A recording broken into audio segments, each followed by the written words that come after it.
Shalom, kembali lagi bersama di dalam renungan hari ini intim dengan Allah. Mari kita sama-sama siapkan hati kita. Kita mau bersyukur kepada Tuhan sebab Dia baik. Hari ini ada semua karena anugerah Tuhan. Hari ini kita boleh menikmati kebaikan Tuhan, semua karena kasih setianya dalam hidup kita. Terima kasih Bapa yang baik. Terima kasih Tuhan, terima kasih. Semua karena anugerah-Mu hari ini ada. Bukan karena kuatku, namun karena Roh-Mu. Ku bawa hatiku, penyembahanku, ku semakin berkurang, Yesus makin bertambah. Mengikut Yesus, itulah kesukaan hatiku. Ku lepas semua hakku untuk mengenal kehendaknya di hidupku.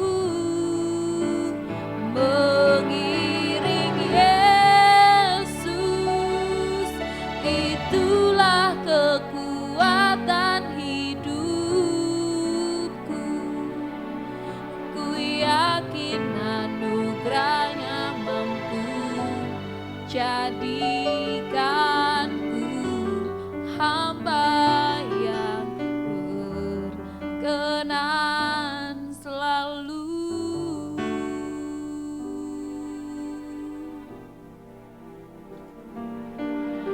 Semua karena anugerah-Mu hari ini ada. Bukan karena kuatku, namun karena Roh-Mu. Ku bawa hatiku, penyembahanku, ku semakin berkurang, Yesus makin ku bawa hatiku, oh, penyembahanku, ku semakin berkurang, Yesus makin bertambah.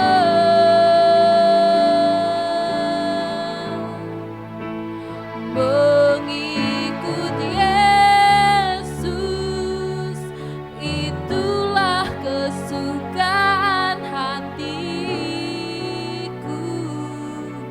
Ku lepas semua hakku untuk mengenal kehendaknya di hidupku. Mengiring Yesus, itulah kekuatan hidupku. Ku yakin anugerahnya mampu jadikanku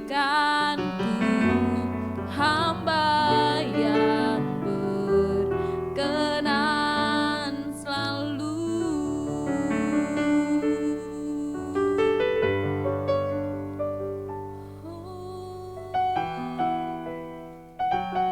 Terima kasih Tuhan. Terima kasih.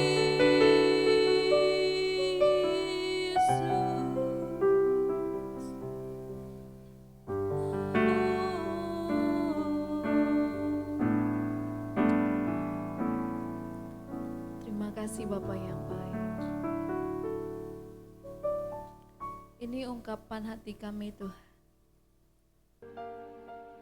bahwa mengikut Tuhan adalah kesukaan hati kami, kekuatan hidup kami. Terima kasih Engkau selalu menyertai kami ya Bapak. Terima kasih. Dan saat ini kami siapkan hati kami untuk mendengar apa yang hendak Tuhan sampaikan bagi setiap kami. Terima kasih Bapak di dalam nama Yesus. Haleluya. Amin. Shalom Bapak Ibu dan Saudara-saudari, kita bertemu kembali dalam program Intim dengan Allah.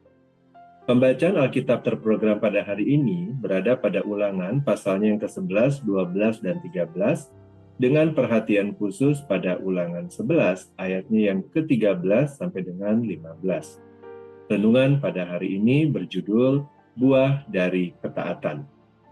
Demikianlah firman Tuhan yang terdapat pada Ulangan 11 ayatnya yang ke-13 sampai dengan 15. Jika kamu dengan sungguh-sungguh mendengarkan perintah yang kusampaikan kepadamu pada hari ini, sehingga kamu mengasihi Tuhan Allahmu dan beribadah kepadanya dengan segenap hatimu dan dengan segenap jiwamu, maka Ia akan memberikan hujan untuk tanahmu pada masanya, hujan awal dan hujan akhir, sehingga engkau dapat mengumpulkan gandummu, anggurmu, dan minyakmu, dan Dia akan memberikan rumput di padangmu untuk hewanmu, sehingga engkau dapat makan dan menjadi kenyang.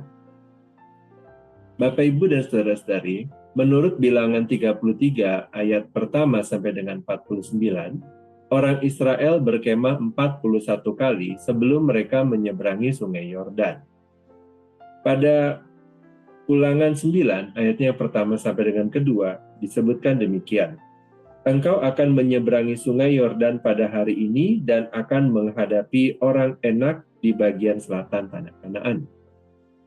Nah, Bapak, Ibu, dan Saudara sekalian, berdasarkan ayat ini, mereka diperkirakan di tempat perkemahan ke-40, yakni di depan Gunung Nebo, di ayat 47, bukan di atas Gunung Nebo. Apa yang disampaikan Tuhan kepada orang Israel menjelang akhir perkemahan mereka? Yang pertama, jika orang Israel mendengarkan perintah Tuhan hari ini, terdapat syarat pertama yang dipenuhi, yakni berpihak kepada Tuhan, berkata ya kepada Tuhan, berkomitmen terhadap Tuhan, berpegang teguh kepada Tuhan dan firman-Nya, berlaku setia kepada Tuhan, mengindahkan pemeliharaan Tuhan. Hal ini yang diharapkan Tuhan dari orang Israel. Karena dalam kehidupan sehari-hari, orang Israel sebagai umatnya seringkali meninggalkan Tuhan dan berpaling kepada lain. Orang Israel sering mengikuti penyembahan kepada dewa-dewi Baal yang terdapat di sekitar mereka. Saat Musa berada di atas Gunung Sinai selama 40 hari 40 malam, menunggu pembuatan 10 perintah Tuhan pada 2 loh batu, orang Israel telah mengumpulkan emas dalam jumlah besar untuk membuat patung anak lembu emas. Mereka melakukan ritual terhadap anak patung lembu emas tersebut dengan cara yang sangat memalukan. Mereka berjingkrak-jingkrak dan berteriak-teriak. Bangsa lain saja merasa malu menyaksikan perbuatan mereka. Yang kedua, jika orang Israel mengasihi Tuhan dengan sungguh-sungguh, karakter apakah yang paling besar?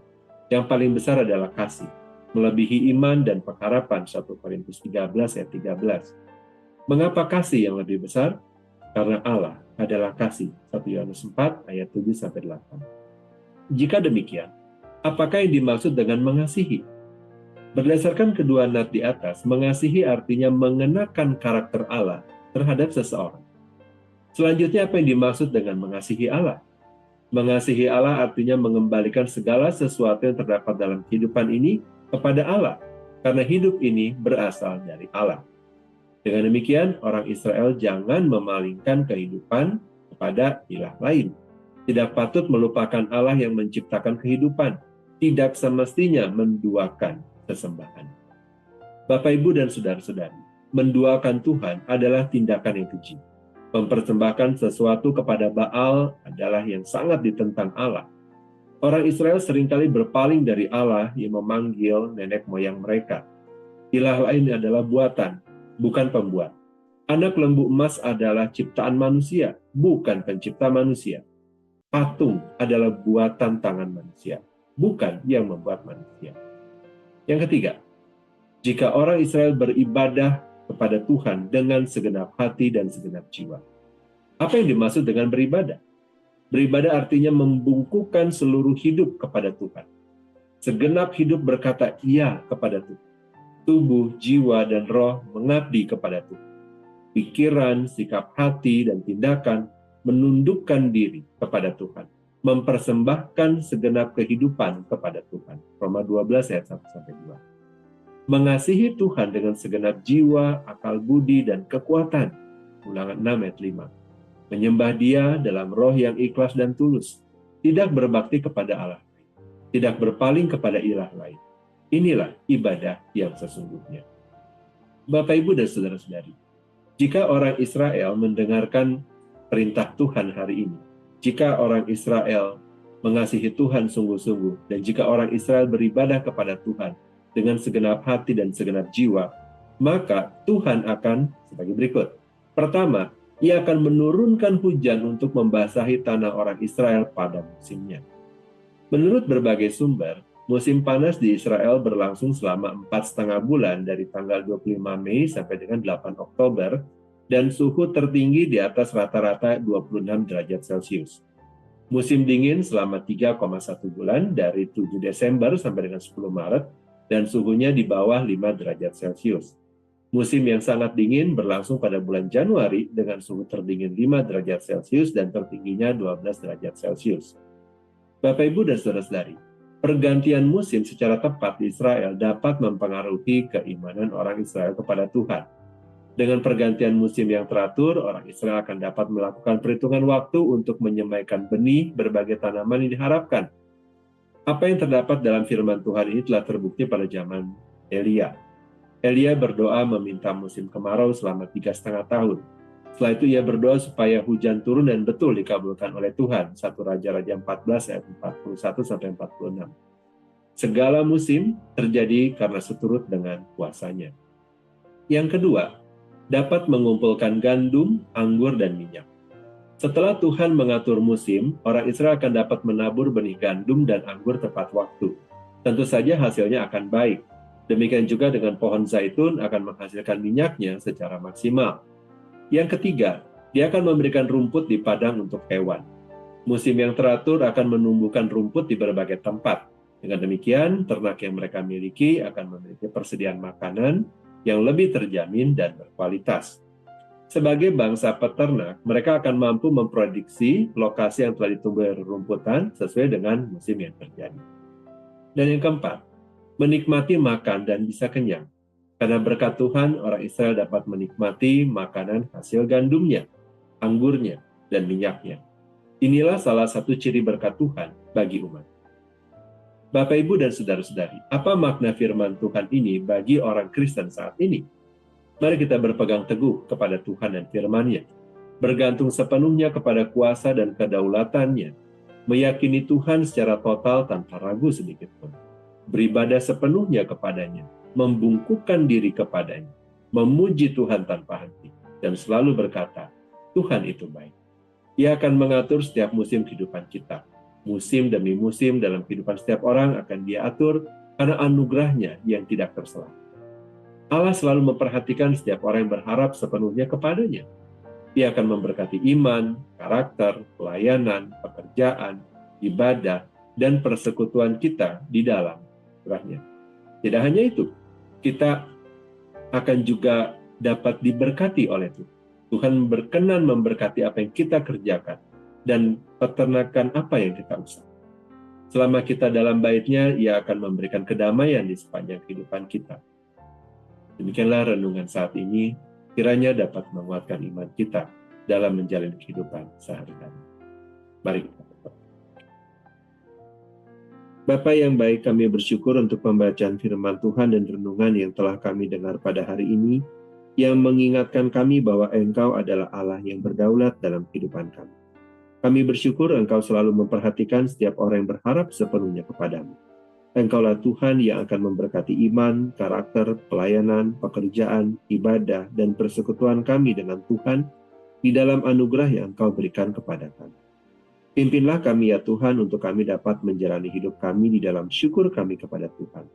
Berkatilah kami dengan hikmat dan kekuatan agar kami dapat menjalani hidup kami untuk memuliakan Tuhan dan menikmati Tuhan. Biarlah Roh-Mu yang kudus juga menyertai kami dan memimpin kami ketika kami membaca Ulangan, pasal yang ke-11, 12, dan 13 secara mandiri, sehingga kami dapat menerima kebenaran firman Tuhan, dan biarlah kebenaran-Mu yang berbicara bagi setiap kami. Terima kasih Tuhan untuk anugerah yang diberikan kepada setiap kami dan keluarga kami. Terima kasih Tuhan untuk penyertaan Tuhan yang tidak akan pernah berakhir di dalam kehidupan kami. Kini kami berdoa dan memohonkan kepadamu ya Tuhan, kiranya damai sejahtera dari Allah Bapa, cinta kasih dari Tuhan Yesus, serta persekutuan dengan Allah Roh Kudus menyertai kami, sampai kedatangan Tuhan yang kedua kali. Terima kasih Bapa, di dalam nama Tuhan Yesus kami berdoa. Amin. Demikianlah pembacaan firman Tuhan dan renungan pada hari ini. Sampai bertemu kembali di dalam pembacaan firman Tuhan dan renungan berikutnya. Tuhan Yesus memberkati.